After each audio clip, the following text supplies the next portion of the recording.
24 hours a day, 7 days a week. Broadcasting live from the heart of North Manchester. 106.6.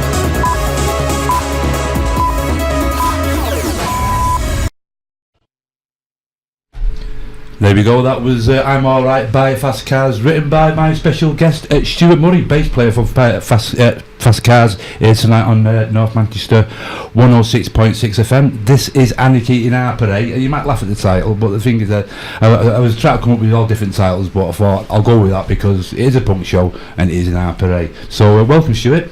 Welcome. So is it nice to have you on the show at last? Yes, thanks for inviting me. Brilliant stuff. We'll go straight into it, Stuart. I'm Alright, one of your songs that you've penned there. Yeah, I wrote that in my bedroom, 1978ish, about my first ever real girlfriend and getting choked. If you listen to the lyrics, that's what it's all about, and that's I'm Alright because I got over it. That's the kind of thing you do. And that's from the album Coming Ready or Not, is that correct? It is, yeah. That album was released in 2001 on Detour Records. Right, okie doke. And so, go right back, Stuart. Where did it all begin? It all began the year I was leaving school, 1974. My brother and a few friends formed a band. And Stephen, originally, as my brother, who's the singer of Fast Cars, was going to be the bass player. But he'd rather be Mick Jagger or David Bowie. So I said, well, I'll learn the bass and I'll play. I'm like 2 years older than Stephen. So that's how it very, very first started practicing. We used to practice at the school in Swinton, which we went to. Progressed on to playing local pubs, playing Rolling Stones, Beatles, The Who, those type of things. We were talking 74, 75 when we first started playing. Our original guitarist left 75ish, and another old school friend, a lad called Craig Hilton, he took over playing lead guitar, and he was with us when we changed to Fast Cars and has played with us ever since from the sort of mid-70s. Okay, and there's something I've been dying to ask you, and you may have heard me say this, but I know other people have, because obviously you call Fast Cars. Did you were you influenced by Fast Cars by Buzzcocks, or did they nick it from you? They didn't nick it from us. I wasn't even aware. Again, the internet wasn't in existence in those days, so I didn't even know they had a song called Fast Cars. I wasn't even into that kind of music at the time. I was more into rock music. Whether our Stephen was influenced by the song is something else, because he used to watch Buzzcocks down at down Charlton. What was it called? Now you got the Oaks. The Oaks. He used to come back telling stories of the Buzzcocks. Slaughter and the Dogs. Up from London was Generation X. Our Steve was there watching all these bands. Our school band had folded by then. Steve got involved in. He liked this punk movement, etc. He wanted to be back into that kind of scene, and he saw an ad. I think it was in A1, which used to be the big music shop in Manchester. A1 indeed, yeah. I think everybody used to go there on a Saturday, and he'd seen an advert for a singer for a band, and it turned out it was Mark Riley. Who later in the fall, an ex-BBC presenter, etc. So he joined a band, and they were called the Sirens, and Mark Riley was in it, Craig Scanlon and Steve Hanley, which all went on to join the Fall. They did indeed, yeah. They were very, very new musicians at that time, and not particularly good, whereas to say we'd all been playing 2 or 3 years previously. So we decided we'd try and get our old band back together. Some of them didn't want to do anything, so there was Tony Davidson's rehearsal studios in Manchester, Little Peter Street, which is quite famous from those days. Buzzcocks, Joy Division have had a video done in that building. So we booked a room out and put an advert in the Manchester Evening News for auditions for band members, and we had a few, but it wasn't that good. So we went back to our original drummer that we'd known from school, Tony, and asked him if he would play with us. He said he'd do it again, and we knew another guitarist that was quite a good guitarist in Swinton, a lad called Hayden Jones. So we went and asked Hayden, and he was up for it. So within weeks, we'd got a support slot at Rafters supporting XTC. Right, brilliant. And that was the very first. That was the start of it. Early, I think we played Rafters about March, April, something like that. We'd only formed in the February. Right. So. And supported a band like XTC. Supported a band like XTC. A band I've always wanted to see and never got to see. Yeah. And not like again, they were fairly new on the scene themselves, but slightly older than us, and they've got a lot of very different songs. Because we were more like the Beatles speeded up, is a way to describe it. That was our sort of thing. We weren't out and out punks or anything like that, but it was at the same time. So that's how we got involved in the scene. We just looked like we looked. We weren't, walking around with Mohicans and pins through noses, etc. Yeah. We didn't have any sort of image. We just liked the music. We liked some of the bands like your shirt there, The Clash, The Jam, the Pistols, all those kind of bands. We like that short, sharp, quick music. That is what we wanted to do. And our Stephen was always writing songs, and the album that you've got and the songs that you've been playing, most of the songs on those were written by my younger brother Steve. Right, brilliant stuff. And I mean, going back to venues, Stuart. I mean, like you say, you played Rafters. You played Electric Circus and the Ranch and places like that. We didn't play the Electric Circus. We played, and I only know from my scrapbook. Luckily, I did keep a scrapbook, and that helps with the memory when you look through it. Yeah. It was called The Venue, but it was in the Electric Circus building. Right.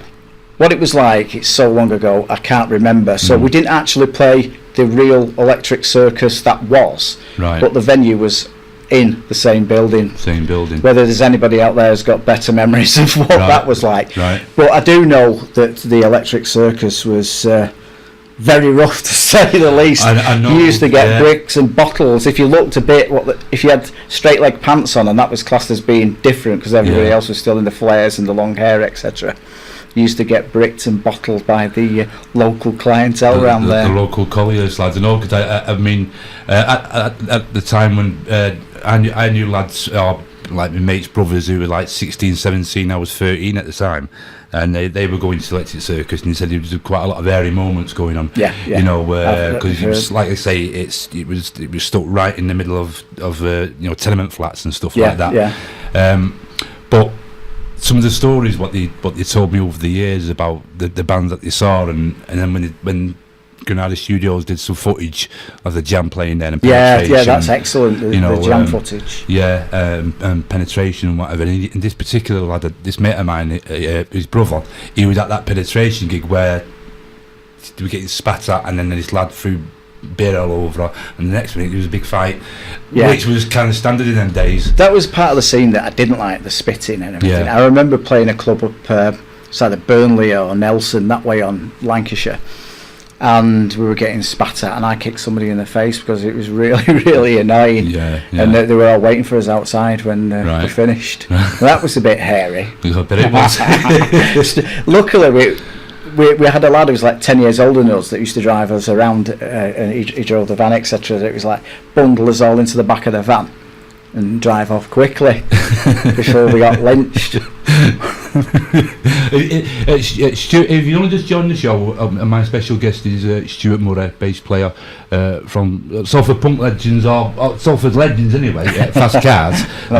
He's done, not only is he complimented on my Clash t-shirt, I'm going to compliment him on that super Fast Cars t-shirt you got there, Stuart. Thank you very much, I'll buy one. Stuart's, like I say, a special guest on my show. This is Anarchy in Our Parade.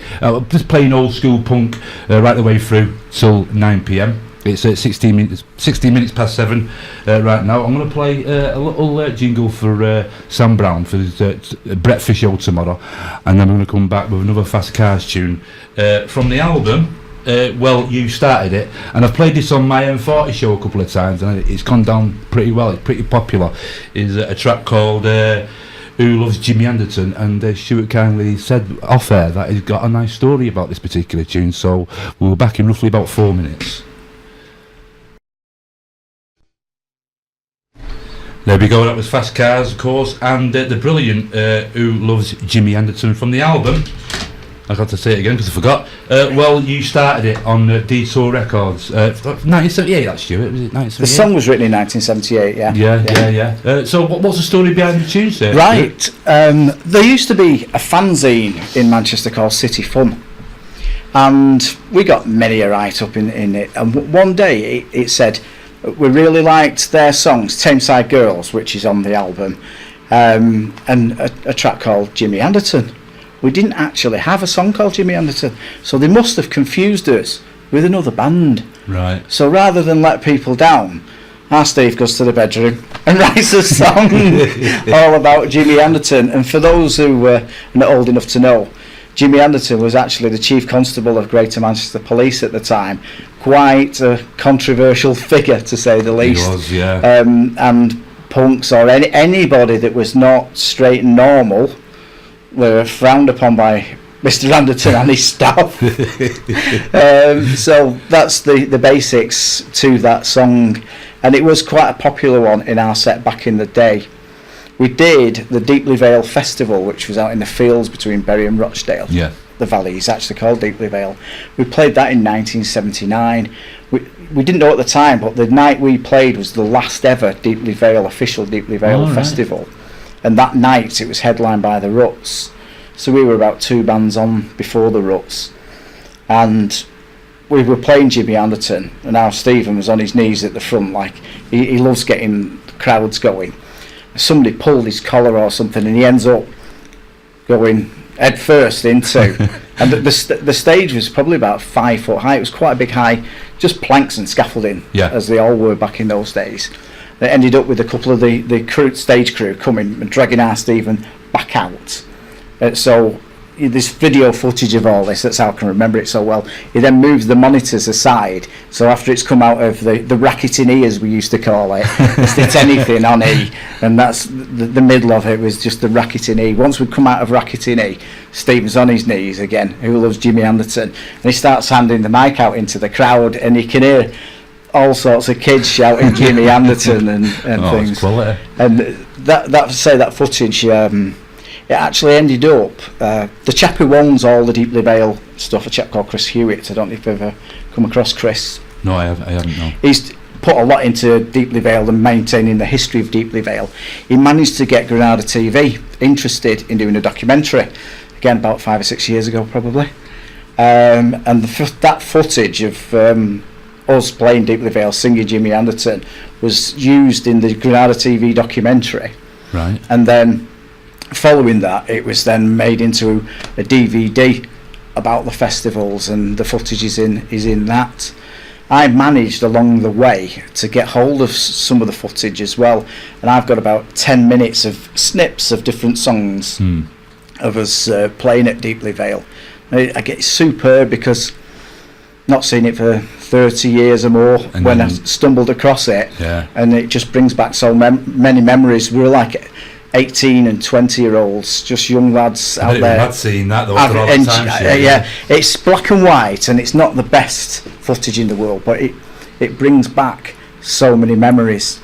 Also at that time, we did What's On, Granada TV. Oh, yeah, again, we did. There was a chap called Dick Witts who was in the Manchester Musicians Collective, which we were part of, playing gigs at the Band on the Wall on Swan Street. Yeah. And he quite liked the stuff we did and got us a slot on What's On. Brilliant. And we did a song called Images of You on that.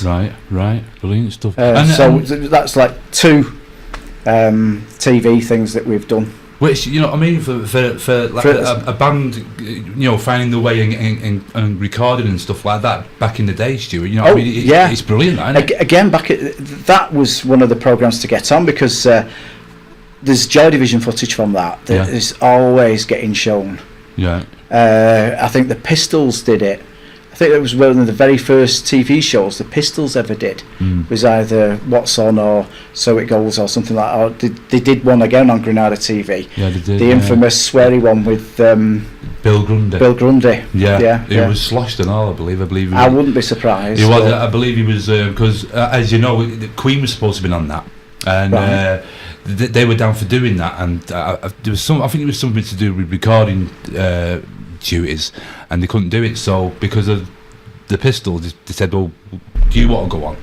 So they went on, and Bill Grundy allegedly was drunk, and of course then the image of Johnny Lydon, well, Johnny Rotten, then Susie Suit in the background and all that lot, and he was encouraging him to swear, which they did, as you know, and then the day after he got sacked, because the A, he was drunk, and B, he was encouraging him to swear, and back in 1976, and then it all blew up the day after, the Pistols were this, and that was one of the reasons we wanted to appear on Granada TV, because that's where up and coming bands were appearing, and luckily we managed to do that. Yeah, brilliant stuff. And I mean, I've done a bit of research with Fast Cars, Stuart, and I mean, you played with a lot of well-known punk bands bands back in the day. I mean, you played with the Drones, didn't you? And did you play with Slaughter and the Dogs and bands like that? We didn't play with Slaughter and Dogs. We probably played with the Drones. I'm not 100% sure. We played with a lot of the more famous bands, though. Yeah. We supported Buzzcocks at Manchester Polytechnic. Yeah. I think I mentioned XTC. We played at Rafters. We played with the Rosillos at Rafters as well. That was a good gig. Right. The best gig we ever did in those days, we supported the Jam. Wow. At the Apollo.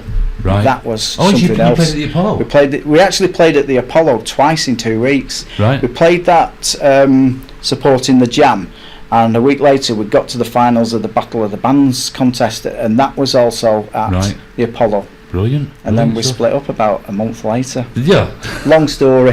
long story. I mean, I've seen God knows how many bands at the Apollo, you know, like the academies and all them kind of places. But I mean, what was it like? What was it like playing the Apollo? The Apollo, absolutely superb, because you imagine it's 1980. It was November 1980. The Jam were a well-established band. They were massive, weren't they? So the place was a sellout. So to be able to play to a massive audience that was there in the Apollo was fantastic.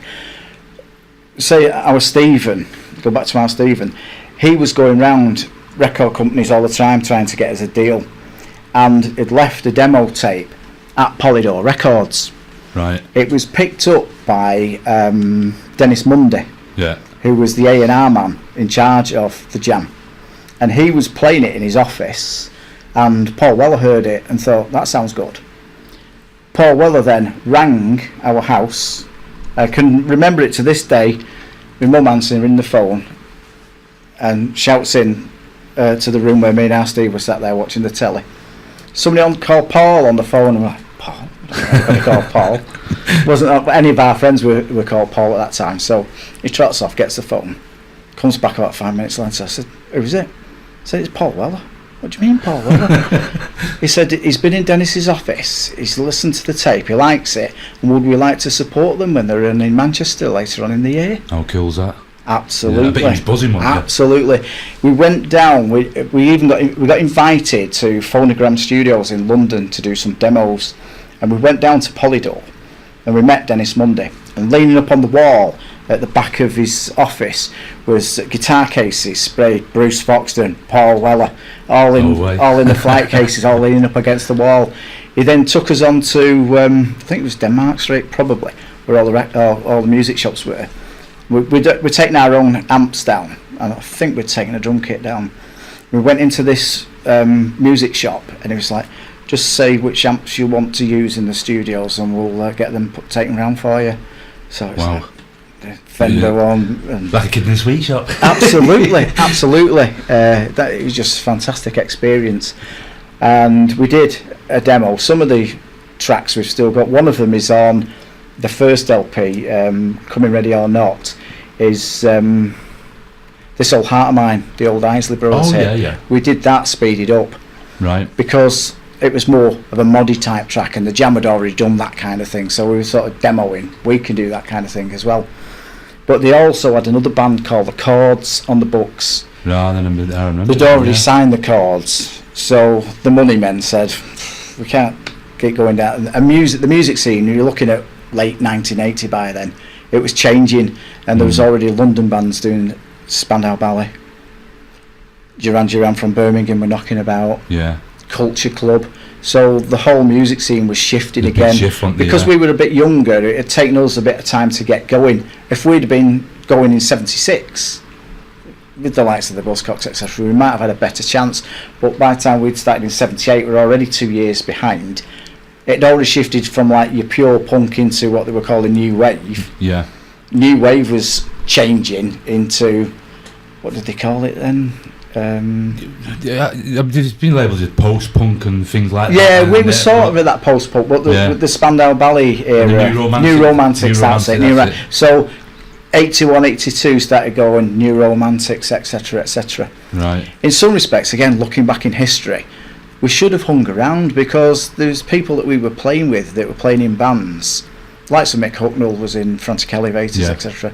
We'd played with them a few times, so we've seen about what other bands. Right. Frantic Elevators were one, and they didn't seem particularly good. And then 5, 6, 7 years later, Simply Red. Yeah. That's that lad that the always used to the very be. same one. Yeah. I remember reading. I remember reading an interview with Barney Sumner from New Order, and he was saying when Joy Division were Stiff Kittens and then Warsaw, and then he went to Joy Division, and he said when he used to go to quite a few gigs, and he always saw Mick Hucknall in the crowd. Yeah, it was everywhere. He was everywhere. You go to, there used to be a record shop on the Underground Market that always sold all the new wave releases. Yeah. We always used to go around on a Saturday, see if our record was on the wall. That's what you used to do. Yeah, see if your single was on the wall, and see who was hanging about. Guaranteed Mick Hucknall would always be in there. Knocking about. Yeah. Looking, who's looking at me kind of thing. Yeah. I remember because I got a punk compilation from TJM Records, and it's got a Frantic Elevator song in it called Voice in the Dark, which you're probably familiar with. And I played it whenever they first played it on the M40 show. I said to someone, I says, "Have a listen to this tune." Well, I said to probably be one listener, Stuart. I said, "Listen to this tune." Did I say that? I said, "Listen to this tune." I says, and you never guess who it was. And someone said, right on the ball, I said, "Is it Mick Hucknall?" And I said, "Yeah." I said, "But this was the band that he used to be in." And said, and then obviously years later, he went into Simply Red, and went on to to different things, Mega stardom. Mega stardom indeed. So what I'm going to do, Stuart, I'm going to play another tune, and then we'll come back for some more chat. Yeah. If you just joined the show, which is out of order if you have, because you've missed 33 minutes of pure brilliance with Stuart Murray from Fast Cars, and his lovely missus is here, but she's not coming on the radio. She's being a bit she's smiling here, but she don't want to speak, so we won't force her. We won't put into well, she's aren't you sat in the corner, aren't you, Gail? She's not even speaking, she's just nothing. Bless her. But the thing is, we'll be back in roughly about 5 minutes, and that just brings me on nicely. And it's a bit Bobbins, this, but I'm going to play 5 minutes by the Stranglers from 1978 on United Artists Records. This particular song was sort of wedged in between the No More Heroes album and the Raven album, so I like all good bands do, and no doubt Fast Cars have done it. They don't like you sort of like have 3 songs on an album. They like to give you a little bit extra, because that's the kind of people they are, and the Stranglers are no exception. For 5 minutes here on North Manchester 106.6 FM, and then back with some more chat with Stuart. Oh, and before I go, I've just got a text here. I'm just going to have a look and see what it says, and it says, whatever. Hi Ray, can't listen now, but we'll do tomorrow. Have a great show, please. If you haven't already, a better generation next to Banshees, Neon Arts. Is that being greedy? Oh, it is Phil. Yeah, it's Phil's a friend of mine. He used to live in Boston, Stuart, but he lives over in Florida now. Oh, right. Big Generation Next fan, and he was his punk. It's absolutely bucketing down. It's monsoon in Florida, bombs away on Tampa Bay. I like it, Phil. Very nice. You're nicking my stuff now, you thief. Right, well, what I'll do is, Phil, I haven't got any Neon Arts, and I know you're going to go mad at that, but I have got some Generation X, so I will play my special guest tonight. It's absolutely right. I've been looking forward to this for weeks, and just been having a nice chat off air. Is Stuart Murray, bass player and songwriter, Stuart, as well. Yeah, not as many songs, but yeah, there is a few. Tameside Girls being one of mine as well. But they're from Soulful Punk legends, Fast Cars. If you've missed the last 43 minutes, well then what you can do is this particular show will stay on the system for a week. But if you want to text the show, feel free to do so on 07555 46 1066. That's 07555 46 1066. Well, give us a bit of history about Tameside Girls then, Stuart. Well, Tameside Girls we recorded up at the famous Cargo Studios in Rochdale with John Briley was the engineer, and along with a few other tracks that we did on that session, 2 of them went on the album A Manchester Collection, which was part of the Musicians Collective. There's Why and What Can I Do that are on that. We did Tameside Girls and another song called Modern Day Romance, which was one of our Steve's very first songs, and we'd never play it anymore. But at that time, 1978, it was about October, November 78 when we recorded those up at Cargo. As I say, we'd given 2 of the songs to the Manchester Musicians Collective album, A Manchester Collection. Tony Davidson from TJM Records was interested in Tameside Girls to either be a single or to go on his album that he was working on, which turned out to be Identity Parade. We didn't know that at the time, but that's what it was geared for. But we'd just got a manager who worked for Rabid Entertainment, which was part of Tosh Ryan's Rabid setup, and he convinced us that we could get a better recording deal than what Tony Davidson was offering us, and suggested that we didn't allow him to have the tracks. One of the things from what I can remember in the small print was Tony would have the rights to the song Forever and a Day, and we really didn't want to do that, because if we had got our deal with Polydor, unfortunately that never happened.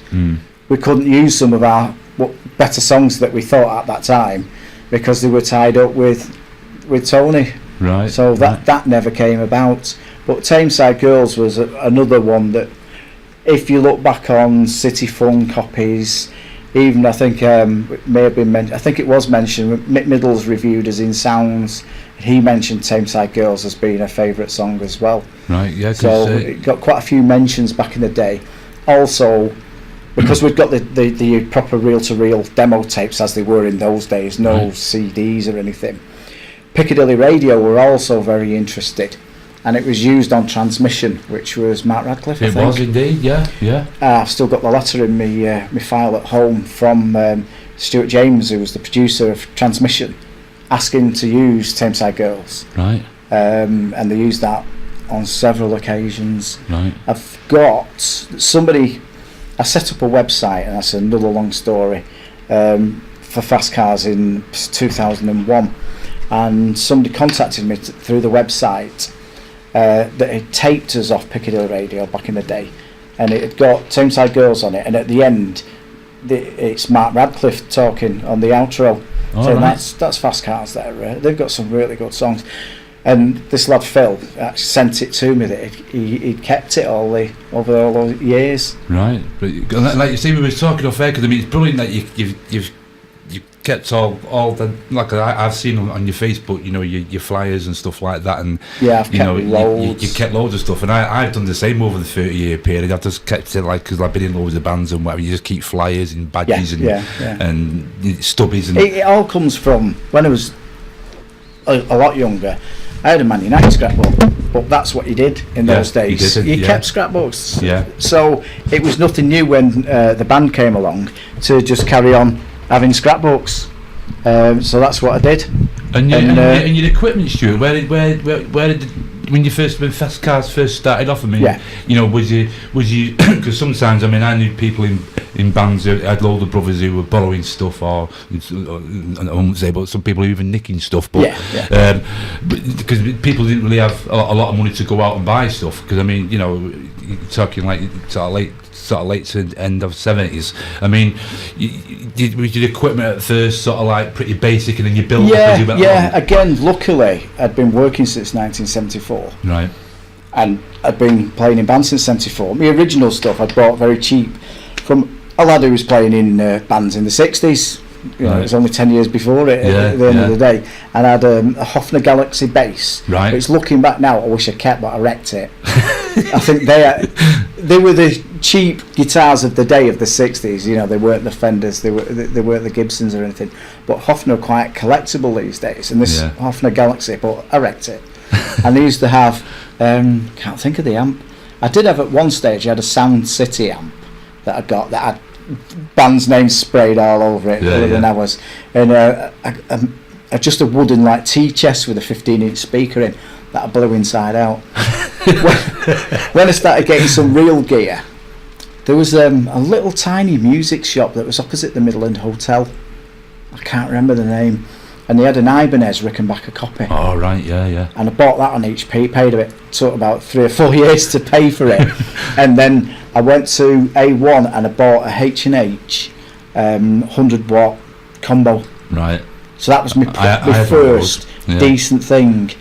And then we've been playing quite a bit, so towards 7980, and I got an extension, 15-inch extension cab for my H8, so it looked like a massive stack. Massive, yeah. And then I was talked before about the lad who was 10 years older than us driving us around. He actually worked for Gordon Smith Guitars. Now Pete Shelley's always played a Gordon Smith guitar. Yeah. They came to we went to see the Salford Jets, Mike Sweeney and the Salford Jets. They used to play in a pub near the pub we played in a residency, and we went along to see the Salford Jets, and they introduced us to these 3 guys that made their own guitars. It turned out that it was Gordon Smith's. Yeah. And Chris Smith was one of the guys. He had a van, so us cheeky young whippersnappers said, "Can you drive us to this gig? We've got a gig at Jenks's bar in Blackpool. Can you drive us up there?" So we did. He enjoyed the night and everything, so from that day on, right, we got Chris most of the time whenever he could to drive us around, and he's still a friend to this day. And he worked for Gordon Smith Guitars until they actually sold out a couple of years ago. John Smith, who owned it, retired, so it's been sold out to a company in Nottingham, I think. Right. So what I'm leading to, I decided I'll have a custom guitar myself. And I got a Flying V bass, which is about, you can't see it, but it's about that big. I've seen pictures of your Flying V. And it weighs a ton. Yeah, I believe it's solid mahogany, very thick mahogany, and it's got a maple neck that runs right through. It's a beast. It's a really nice instrument, but I just wanted to be a bit different in those days. Yeah. Still had the bit of me rock star in me. Wasn't out and out punk, as I've already said. Yeah. So to have a Flying V bass, it was a bit different, but it's an absolute beast of a thing. I've still got it to this day. And I believe it's a bit awkward to play. I mean, like you can't sit down because it slides straight off. Yeah. And it's so heavy, and you let go, and it can swing all over the place. Right. It's not got a centre of gravity as such. It'll just, but.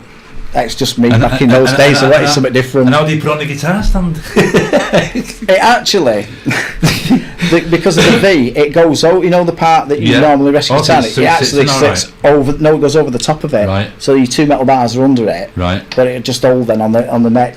Right. Thing. It'll stay on that. Brilliant stuff. But, and do you bring the beast out for occasionally? For gigs. Occasionally these days, but. I mentioned briefly I started a website in 2001 which basically relaunched fast cars. This is where I found out that we would become collectible in Japan, right, and various other things started from there. So we started playing again, and I bought another couple of Gordon Smiths, but more like standard shape guitars rather than something a bit outrageous. Right. And just to touch on briefly when we were talking about, because obviously you mentioned the Deeply Vale and you played with Buzzcocks and Ruts and whatever, and like playing with these bands who at the time had quite big singles out and stuff like that and albums. I mean, what were they generally like as people to meet? I mean, did you ever meet Malcolm Owen? No, you never get to meet him. No, because they were on very late at night, and so we all had jobs, so we'd have left straight after we played. Yeah. Which probably we were off at 9 o'clock and gone. So we never actually met him. Right. Ones that I do recall meeting, that Andy Partridge from XTC, he was a really nice lad. He spent some time talking to us. Right. I mentioned we played the Apollo with the Jam. Paul Weller stood in the wings and watched all our set. I thought that was fantastic. Oh, brilliant. And as we came off, he was like congratulating us. That was a real buzz, because he was very famous. Oh, of course. And has been famous most of his life since then. Yeah, so it's that. That must be brilliant. That coming off the Apollo, and like you say, Paul Weller's there. We did some recording on Joy Division's downtime at Strawberry Studios in Stockport. Right. They were working something like 9 till 6, sort of a normal working day. They were doing their Unknown Pleasures album. Yeah. But the studios had been booked out to them sort of for the day.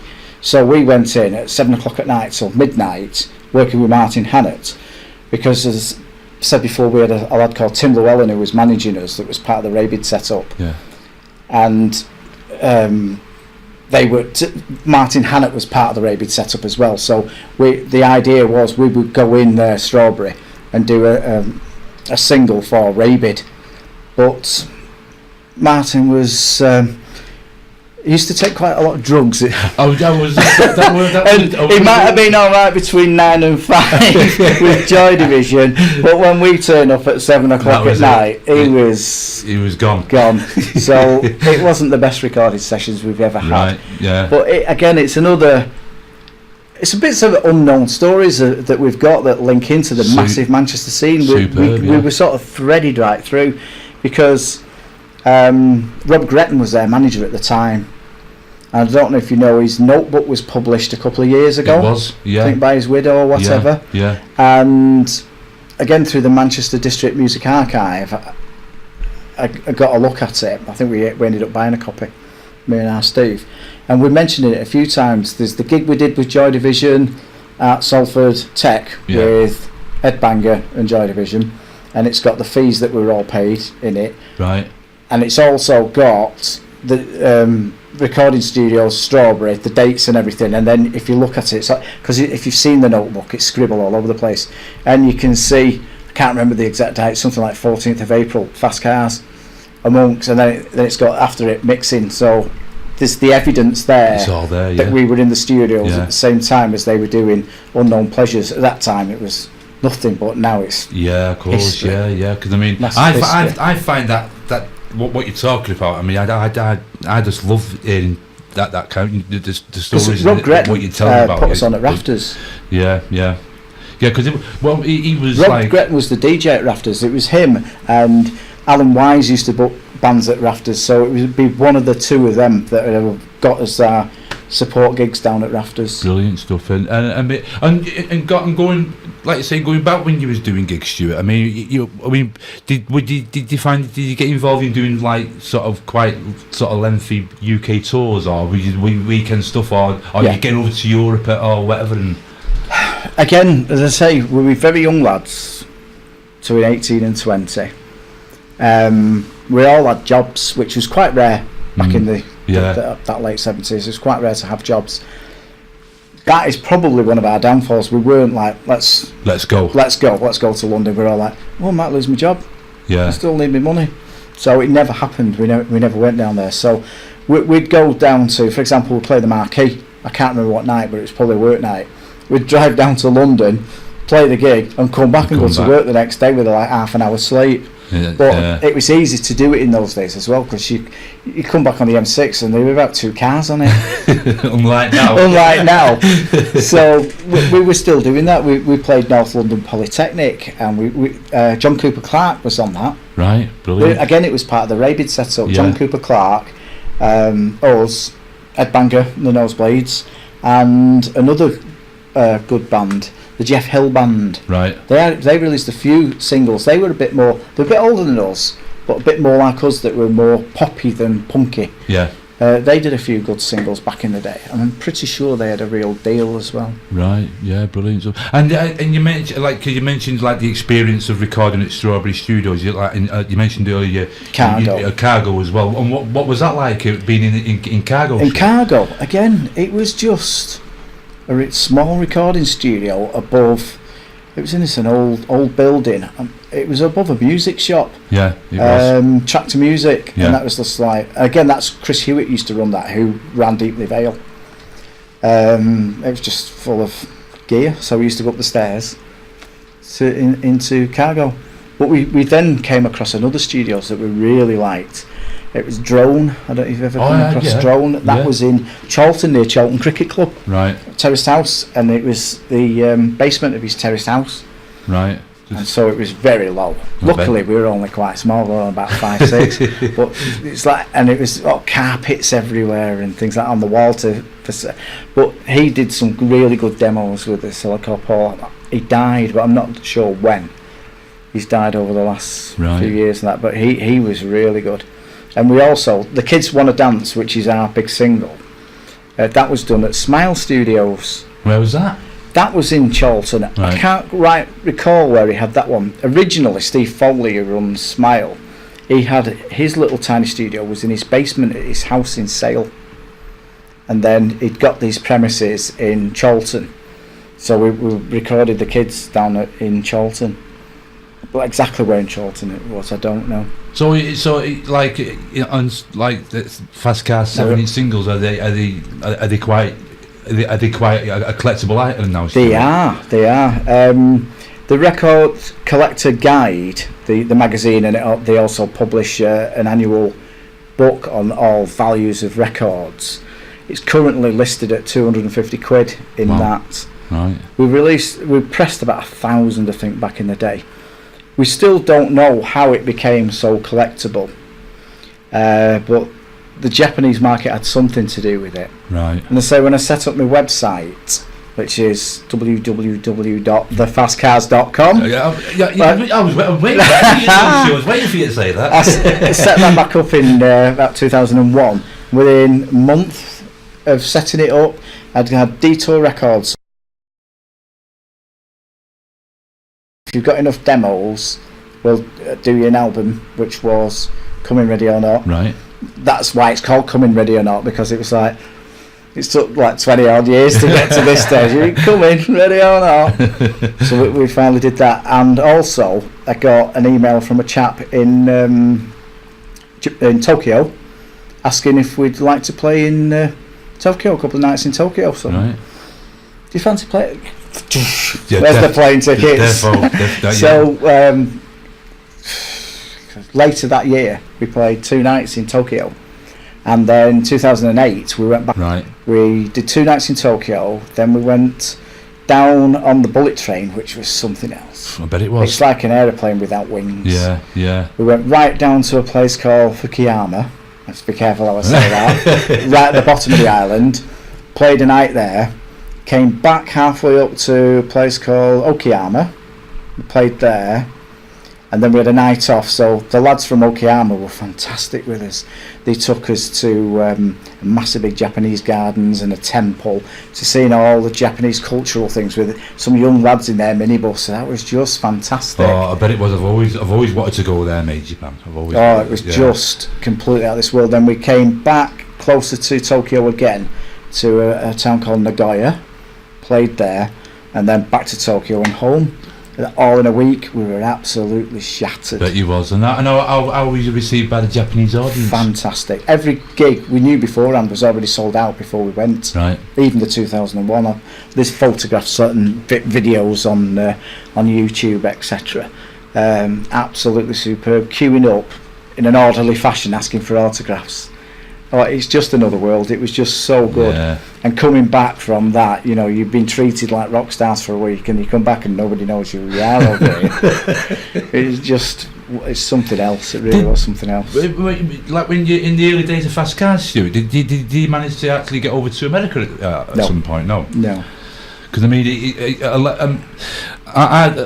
I've read about it, and obviously at the time I was growing up, and you know, I had brothers who were into Kraftwerk and Led Zeppelin and Emerson, Lake and Palmer and the Beatles and all that kind of stuff, Jimi Hendrix, and I just suddenly was with a bunch of mates and suddenly got into punk stuff. But I always found from reading and whatever that a lot of the new wave punk bands didn't quite crack it over in America. There might have been the odd one, but generally, even the ones that were big over here didn't do too well when they first went to America. No, I think since they've sold records and everything, but the original tours, as far as I'm aware, really didn't work. No, I know, because I remember reading a magazine regarding the Stranglers, and they did a tour of '78, and they played like San Francisco, and their audiences were pretty next and out, really. Yeah. But over here, with what they did, like a lot of the punk bands and stuff. They were heavily toured, and then went on to Europe, and they bought, like, going over to America, which they thought, right, we'll crack it over there, and it didn't happen. We never got the opportunity. Again, I can only go off reading an article I've got from City Phone in my scrapbook that says that we were supposed to have gone on tour to Holland. Right. And again, I don't recall it, but if it was reported, it probably was. But now you look back, and I've already mentioned that our links to Rabid and Joy Division were part of that sort of network at the time. They actually played out in Holland. Yeah. So it was probably playing the same places that Joy Division had already played, and it was the same time. So I can imagine that's what they had lined up for us. Right. But we didn't do it. What a shame. It is a shame, because again, after I set the website up, I got loads of messages for people in the early days. A chap saying that he'd listened to us on national radio in Holland way back when, and The Kids Just Wanna Dance was one of his favourite records, and I'm thinking, wish I'd knew that 30 years ago, but we didn't. So that never came off. If like I said, this is North Manchester 106.6 FM. My special guest on tonight's show, Anarchy in Our Parade, is none other than Stuart Murray, bass player from Fast Cars. It's 8:05 now, and that hour has just gone like super fast. If you've missed it, you can catch this show on the North Manchester FM website for another week. If you've missed the first hour, you need to have a listen to it, because what Stuart's been telling us has been absolutely brilliant. I've just been gobsmacked, and it's so interesting to hear what he's been up to, what the band were doing, the recording process, the studios, the people that he's met. It's absolutely superb. And also, I've played quite a few Fast Cars tracks, which I will be doing in roughly about 5 minutes. So I'm going to play a jingle, play a tune, come back with another Fast Cars tune, and then back with some more chat with Stuart. So I'll see you in roughly about 6 minutes, back shortly.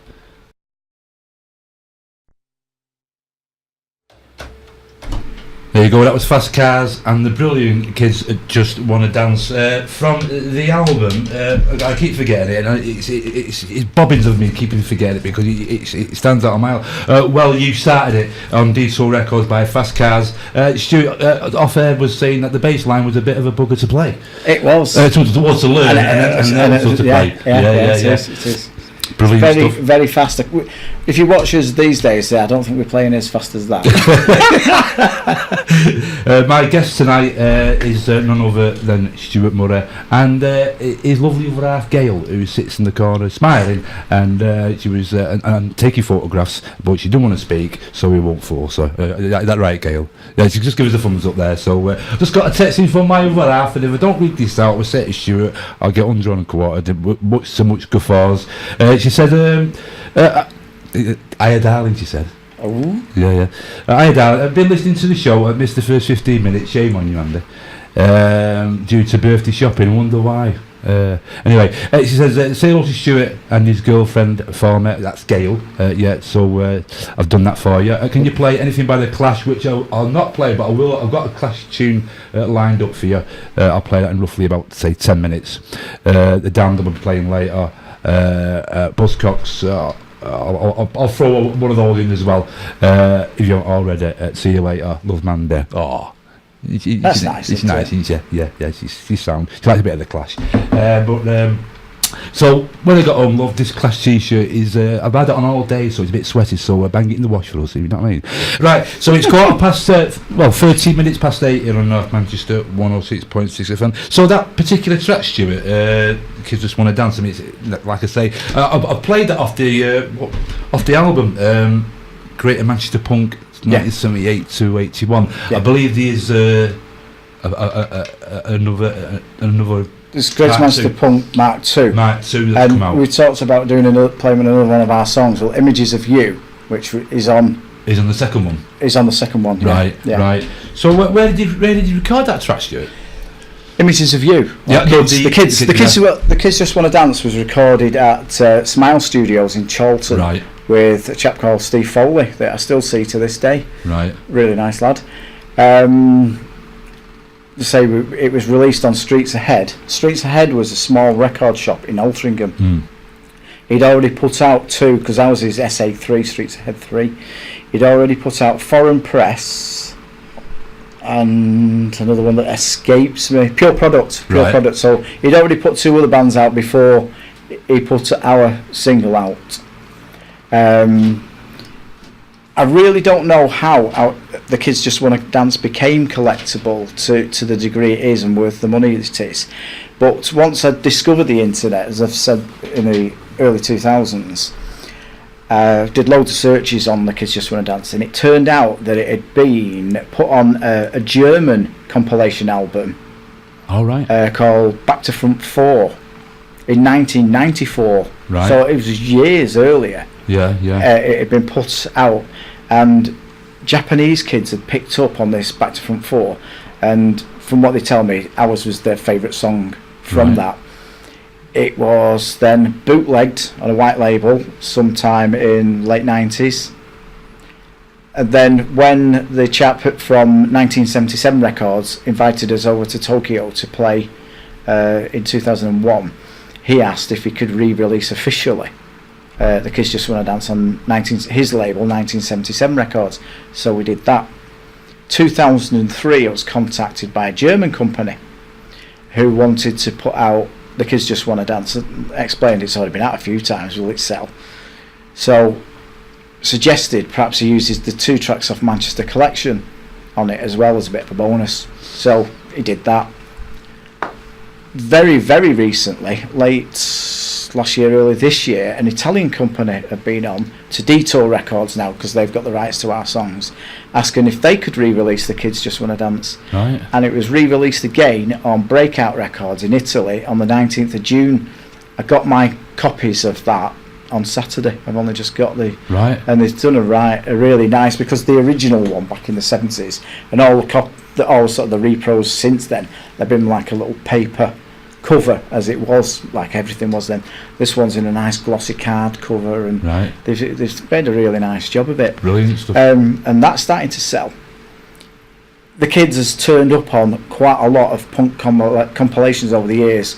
I found a few. There was one called Everyone's a Classic or something like that. Right. Again, it was a series of compilations. It's been on quite a few compilations over the years. It ended up on one called a Mod Box. Oh, right. And 100% Mod. Right. We were never a mod band, but we did play with the chords, we did play with the jam. Yeah. So we were, say, in that scene, and it's on those 2 compilations. More recently, Vinyl Revival in Manchester, the record shop on Hilton Street in Manchester, contacted us and wanted to put the Kids out, and that's that album you've just been showing me, Greater Manchester Punk Volume 1. So he wanted the Kids Just Wanna Dance for that. Right. So that happened. And then he did one for Greater Manchester Punk Volume 2 for this year's Record Store Day. Right. And put on that Images of You, which is the one we did live in the studios for Granada TV, What's On. That was the song that we did when we were recording on Joy Division's Downtime. Right. With Martin Hannett, not a very good version. We also recorded it again in Drone Studios in Charlton, and then we recorded it again in the studios in Bolton, and that's the one that's on the album. So there's lots of other versions of it knocking about. So but it was a very popular song back in the day. In terms of the recording process, Stuart, I mean, did it take long to record that particular song, or generally was Fast Cars one of them bands where you was obviously really well rehearsed, you done gigs, you just go in the studio and knock them out in a couple of takes, or was some, because you can have a collection of songs, Stuart, like for instance when you're rehearsing, you're structuring your songs, some are easier to play than others, some hit the button a bit more than others. I mean, in the recording process, for instance, for that particular track, I mean, did it sort of flow pretty frequently? You're right that we were well rehearsed when Stephen had come with a song, this is how I want it, we'd rehearse it, and we were quite good. It was easy. Yeah. So the recording process back in the 70s, you got your big reel-to-reel tapes. We used to have drums in one room, and we would play live with guitars in another room. Yeah. listening to our Stephen doing a guide track, he'd be singing through the headphones to keep us in time, etc. And when we went back into the studios in the 2000s, we went for exactly the same kind of way of doing things. Right. Live drum sound, guitars in rooms, and then Stephen singing over the top. So you've got the basic mix with the guide track, and then Stephen would put his vocals, and Craig had put his harmonies in afterwards, and then Craig would then go back. He'd usually play a rhythm section on the initial recording, then he'd go back and overdub his guitar solos afterwards. But all very, very basic, no special effects or anything. Everything, and as we've done, we went re-recording in say 2001, and then again about 2005-06, which we did the second album. We just did what we knew from when we were kids. To keep that sound, because that first album, we told a few sort of white lies that we had more demo tapes than we had. We did have songs on tape that were not very good. Not that the songs weren't good, but the quality they would never have made an album. So we found a studio in Bolton, and it was fairly cheap. We were doing it quickly. Some of the mixes are not the best, but I put the running order together, and most people can't tell, or can't tell at all, which ones were proper 1978 demos and which ones are 2001 demos. Right. We never told Detour Records at the time what we'd done. We sent it him and said, these are our old demos. He put it out, and then afterwards said, some of them were re-recorded. He said, you can't tell. We've gone from Steve being an 18-year-old singing, 40-year-old singing, still sounding like he was an 18-year-old. and we'd used the same guitars. Me and Craig got the same guitars. Mine was that Flying V we've mentioned. Yeah. Craig, back in the day, used to use a guitar that belonged to Chris Smith from Gordon Smith Guitars. It was Gordon Smith number 36. Right. It was his own guitar, and Craig couldn't afford one at the time, so he used to use Chris's guitar all the time. So we went to Chris's and borrowed this guitar back. So we used same guitars in 2001 that we'd used in 1978. That's to proper, try and keep and if you've played it all the way through, you will not be able to tell which tracks we did in 2001 and which is 1978. And to say the singer is 18 and then 40. Right. Incredible. We got away with it. And so when we got the second album, we'd remembered a few more songs, and the Deeply Veiled tape had been discovered. So we relearnt some more of our old songs. Right. So we were up front that we're re-recording 78, 79 songs. But because we'd got back into the swinger things, can't even speak now. Our Steve had written 4 or 5 new songs, so we recorded those. I think you played what did you play last week? I'll tell you what James Dean. That's the one. I love that one. I absolutely love it, and that was one of our Steve's new songs. Right. Love listening to it, love playing that one. Yeah, it's a brilliant tune. And but it still sort of suits the stuff that we were doing. We've had there's a massive gap from 1981 when we split up through to 2001 when he started writing again. What's that, 30 years or something? And we just got back together, and it's as if we'd never ever been apart. Yeah. It was just incredible. And what if you don't mind me asking, Stuart? I mean, what was your probably not just one. There might be a collective of reasons why Fast Cars split up.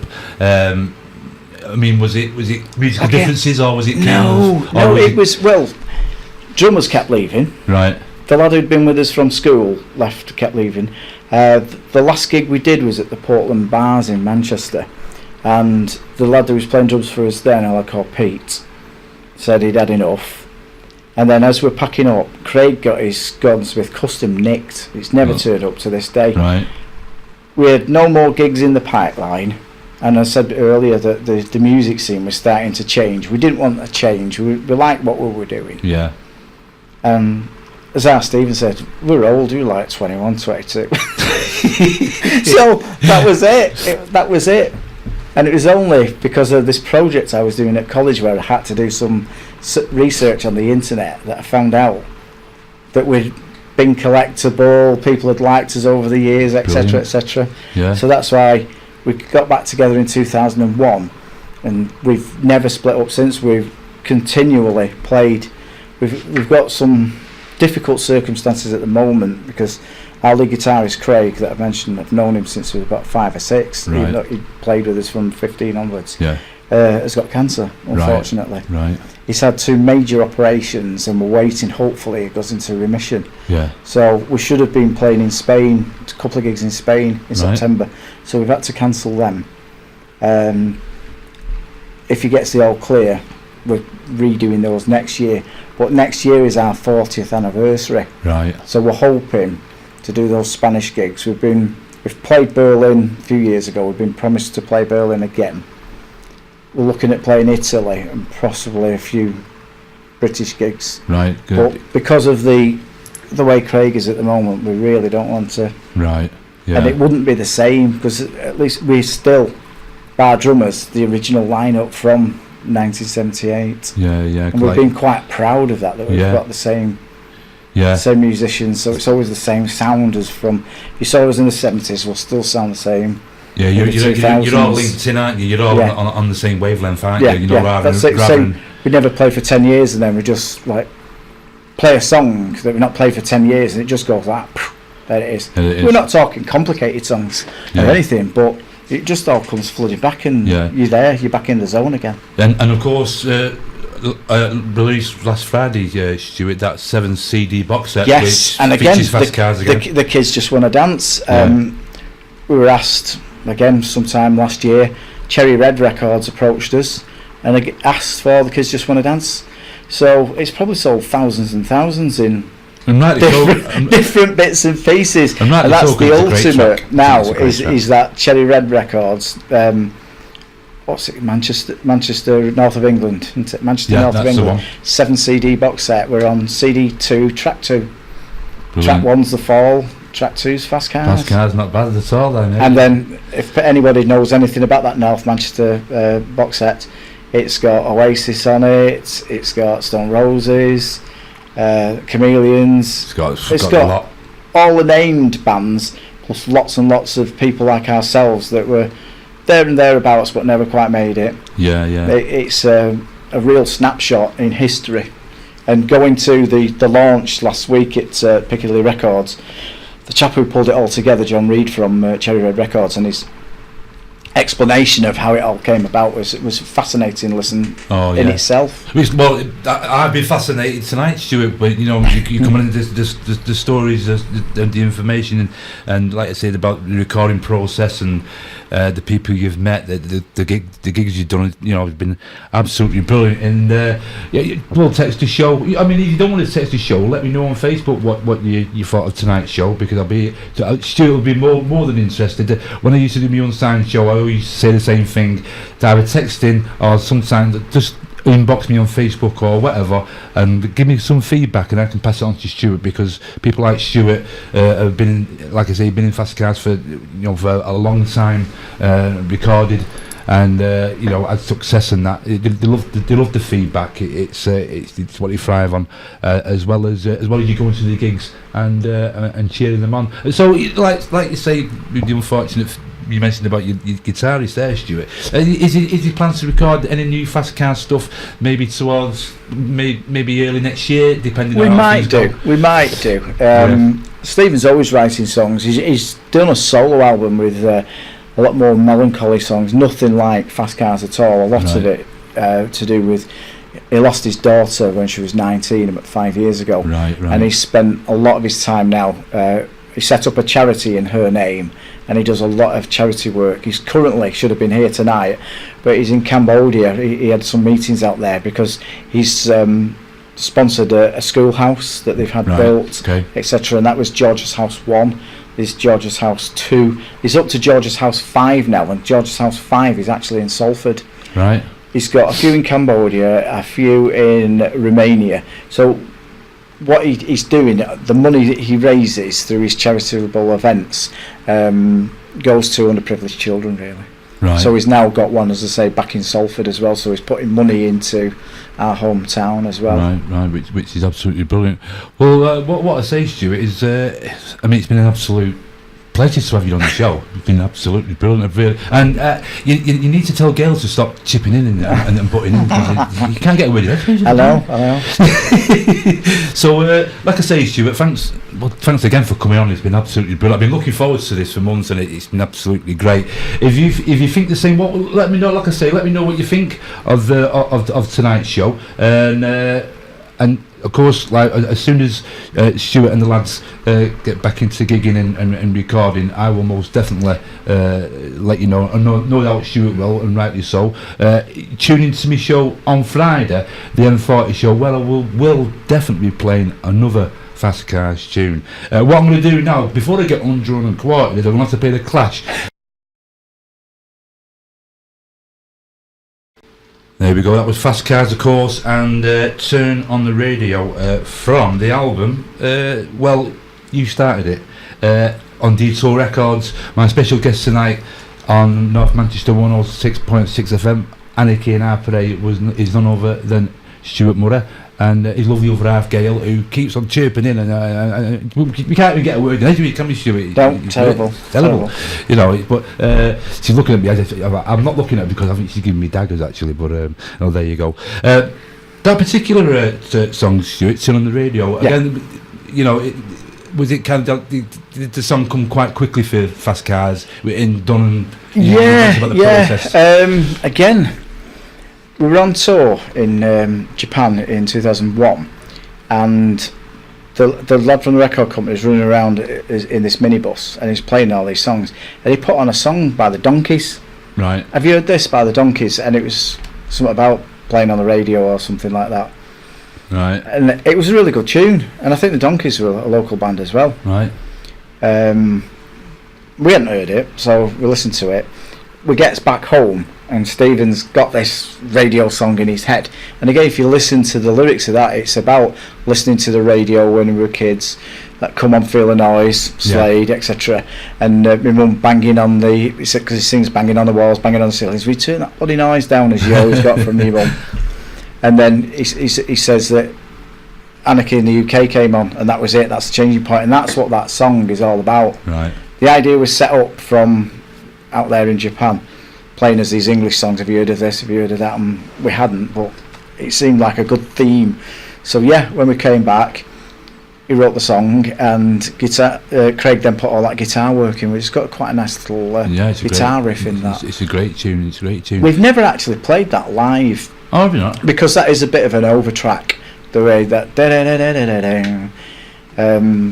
it's not easy to actually get a live feel with it. There's certain songs, and I've read this with other bands, and I'm thinking we should be able to play that live, but I've read major bands that they create a sound in the studio and they can't always replicate it live, and if they can't, don't bother.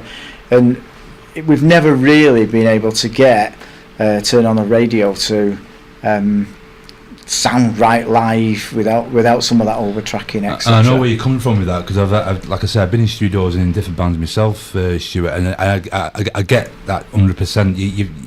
You might put a little bit something on it, and then you try and rehearse it and think, and it just doesn't go. It's missing. It doesn't. The only person who can play it is your own guitarist, and he can't play two or three things at the same time. Yeah. But for me, it's another song. It's a really good song, and it was written in 2003, so it's not one of the original Fast Car sets from that second album. And again, the album titles, Coming Ready or Not, was a bit of a take on. It's took us like 25-30 years. Coming Ready or Not.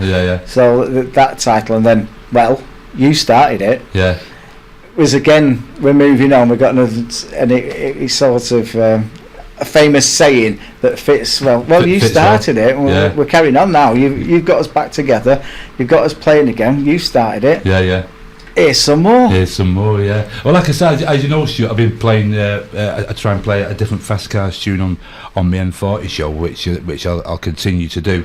And I mentioned to you off there that there's quite a few people who are suddenly like, Fast Cars, that Jimi Anderson, that James Dean, brilliant tunes. They honestly not heard of those tunes. So it's great that the people next door don't know who I am. So going back to sort of like the kind of recording process. Did you ever manage to get to do any John Peel sessions, Stuart?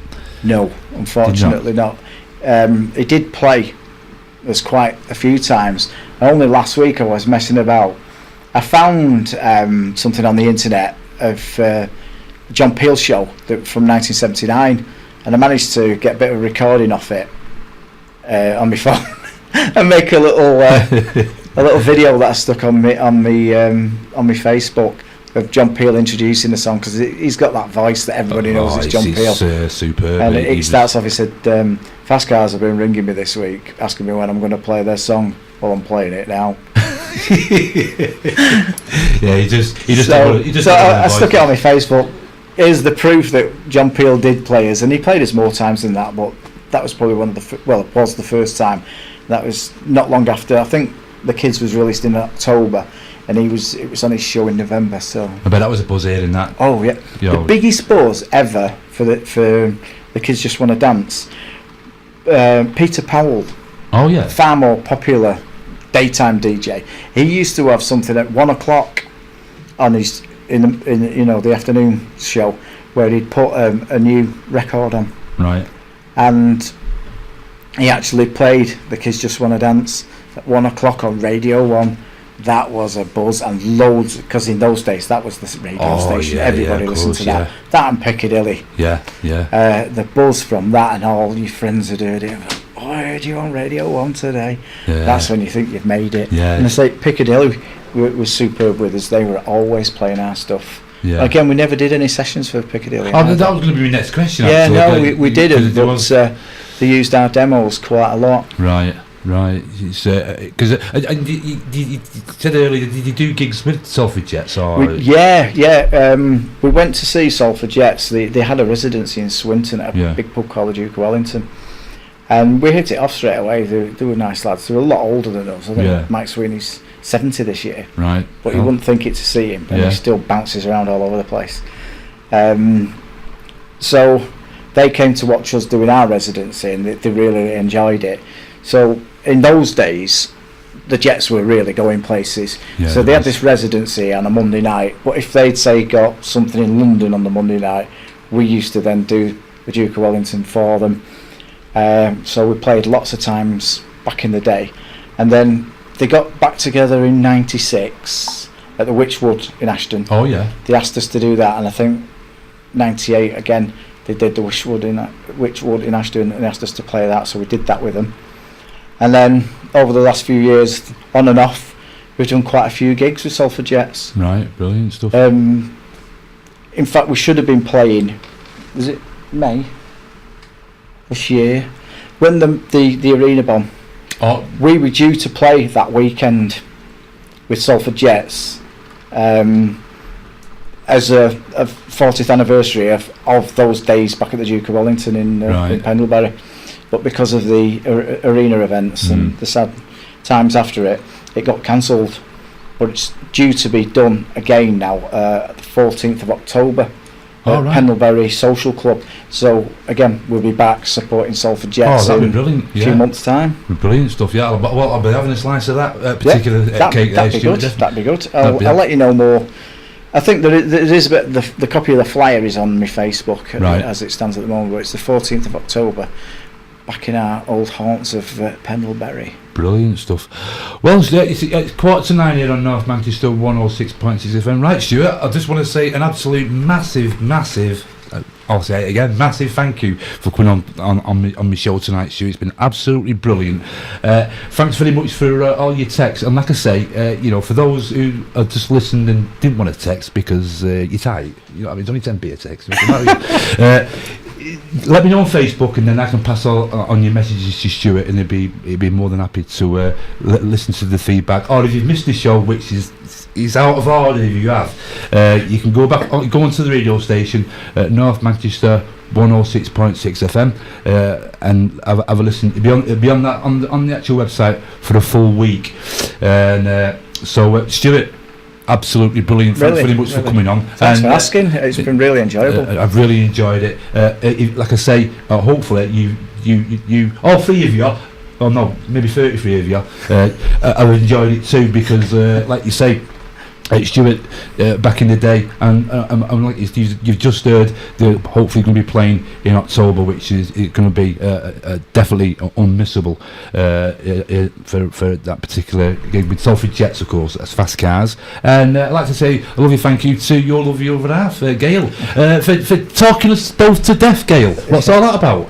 You know what I mean? He said to me, "Is there room for it in the corner?" And I said, "Yeah, definitely." And he says, "But as you come in, and all she's done is out-taught me, Stuart. You're out of order, Gail. I'm sorry, but she's just nodding now. I think you're going to give me a bunch of fires in about 2 or 3 seconds."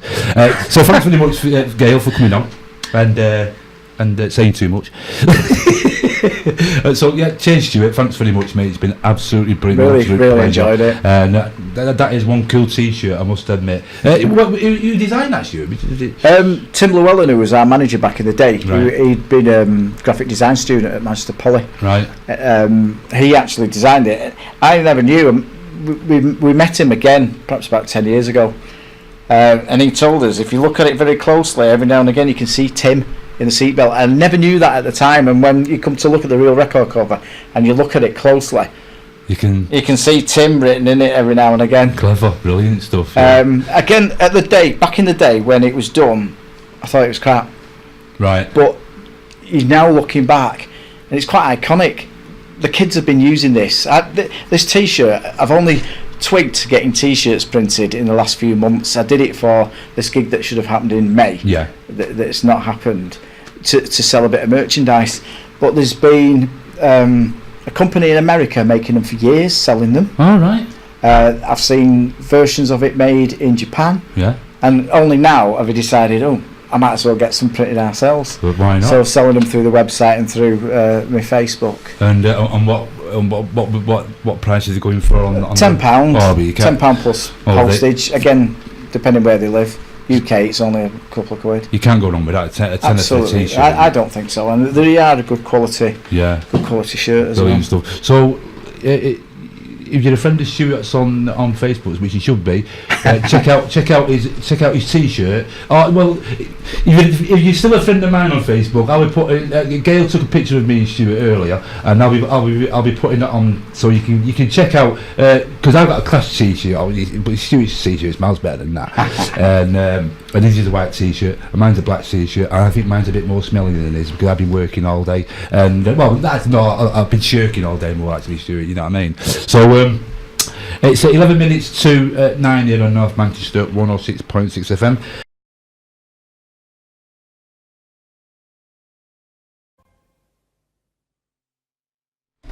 There you go. That was it was on magazine, and the definitive gauge from the album Real Life from 1978 on Virgin Records. A great band. Did you ever play with? Or get support magazine out of it? No, but I've got another story that's magazine related. After Fast Cars split up, our Steve carried on. I got married, not to Gail, unfortunately. It was another person. That's another long story. Right. But our Steve had a band called Design 9. Right. And Martin, who was the drummer in magazine. Oh, Martin, what's his name? Martin Jackson. Yeah. Played the drums on with Design 9 that our Steve was in. All right, cool. So, what you've just been saying off air about everybody knowing somebody and the links and everything. Well, Martin Jackson played in Design 9 with my brother.